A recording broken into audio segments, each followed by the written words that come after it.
bilang kalau kita tidak makan mati itu yang kita ketahui, tapi itu tidak ilmu.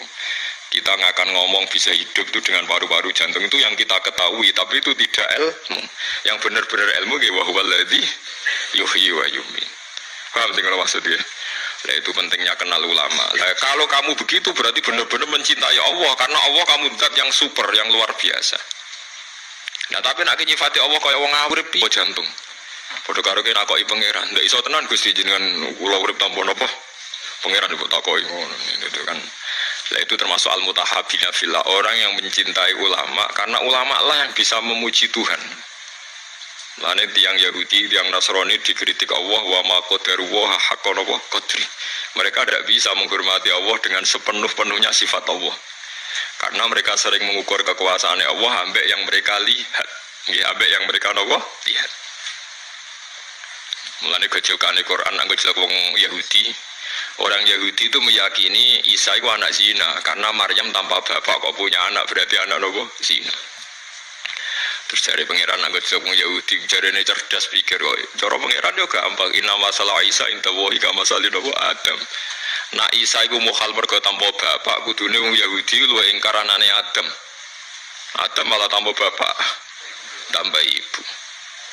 Lah ya itu pentingnya ngaji itu sono pembanding.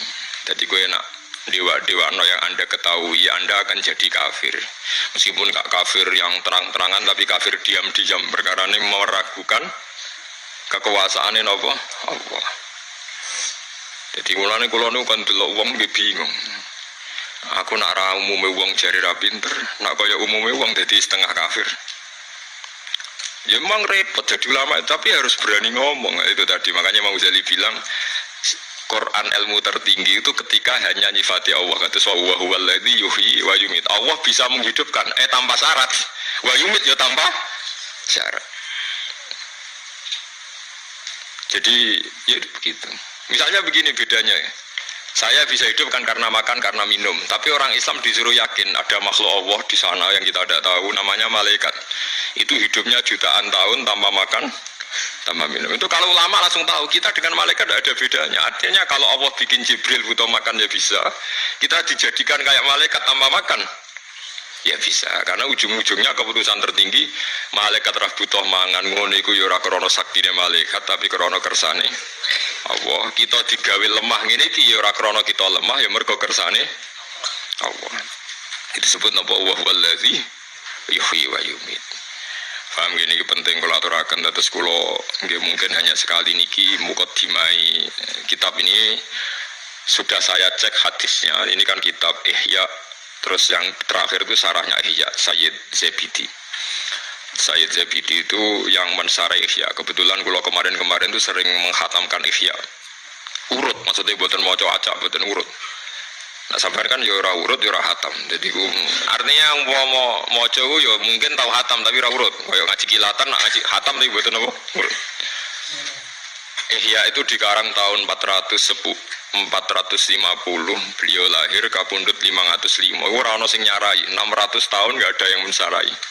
Sing nembe tahun 1200 wonten sing nyarai tiyang alim saking Yaman. Termasuk Sayyid Dzurriyyah Kanjeng Nabi ini jenis Sayyid Murtadho napa Az-Zabidi. Wonten sing maca Zubaidi, tapi kalau nak maca Az-Zabidi.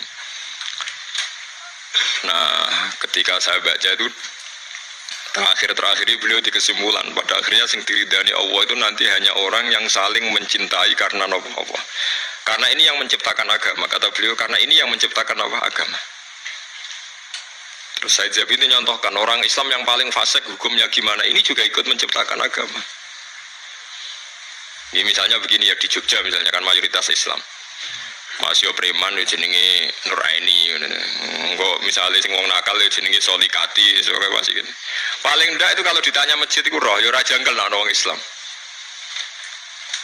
Ya kita menjadi mayoritas di Jumatan Raisin, di sholat Raisin, mereka mayoritas Islam. Meskipun ketemu orang-orang yang tidak nopo sholat.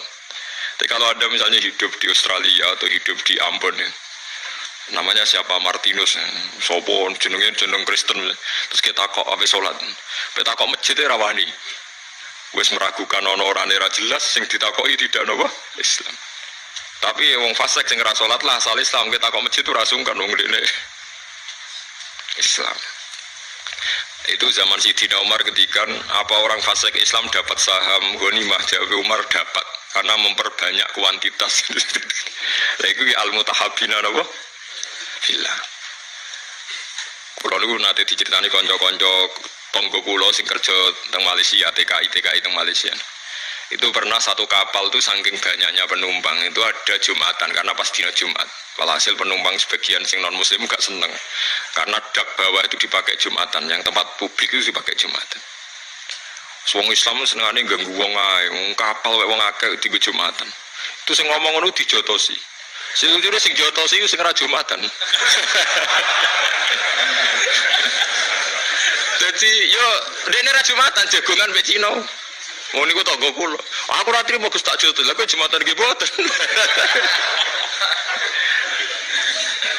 Jadi jangan kira orang Islam yang tidak Jumatan itu tidak bela yang apa? Jumatan. Kau dua iman, dua apa? Dua iman. Ya, Islam sing kurang-kurang nonton itu terus soleh kau sampean nggih boten. Nggih seru-serunan nonton mawon, tapi nggih penting. Lan ketika sing aran hikam, umpama nure wong mukmin sing maksiat tu dipadangno iku tembus langit sampai akhir bumi. Iku mukmin sing apa? Maksiat. Mergo ana nure iman, ya ana nure iman. Lah nure iman iku apa? Ndekne nyebut Allah. Coba yang mentabukan Tuhan Yesus itu siapa? Wong Islam sak donya mergo darani pangeran namung Allah Subhanahu wa taala. Artinya dekne duwe ketakwaan iku nyingkir liyane Allah kemungkinan menjadi Tuhan. Dia tetap ikut sebagai duta kita menafikan selain Allah kemungkinan jadi Tuhan. Soal dekne zina, maksiat, maling iku maksiat ngono ae, tapi tetap dekne membunuh orang mlakune teori non apa Islam. Lagi sama saya hitung secara ekonomi, muga kowe dadi pangeran. Kowe mari ora roh nek Allah ngitung per miskolan apa? Cara saya hitung cara model dagang. Betul lah misalnya contoh sak Bantul iku Islam kabeh, gak salat kabeh. Sing salat iku mau 10%, berarti butuh masjid misalnya 100. Tapi berhubung Islam kabeh gak butuh gereja blas. Berarti kan nggak ada sistem bisnis yang karena faktor nopo gereja.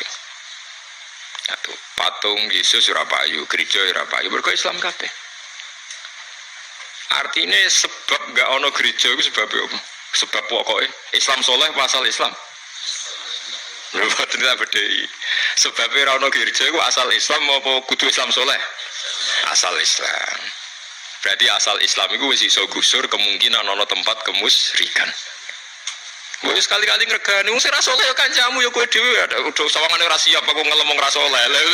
Olehmu sombong ngono, padha ora saleh kok ono ngelem ora saleh. Artinya memberi kontribusi kan tetap. Memberi kontribusi keantian kepada kemusyrikan. Paham ya maksudnya? Dan berjumlah itu berlipat-lipat tiap ono wong Islam berarti ngurangi populasi nawa kemusyrikan. Bariku kowe di anak senajan ora salat. Wae pangeran Allah, pangeran nek liyane Allah gak masuk akal. Langsung anak yo muni Allah ya ora paham. Pokoke pangerane Allah. Wah kada, mulane sing diarani iman kuwi yo mok syahadatu alla ilaha illallah wa anna muhammadar rasulullah sing diarani. Lah sing diarani Islam lha iku ana butuh salat bareng. Lah saiki wong ku bodho masane iman be Islam ku dadi sita.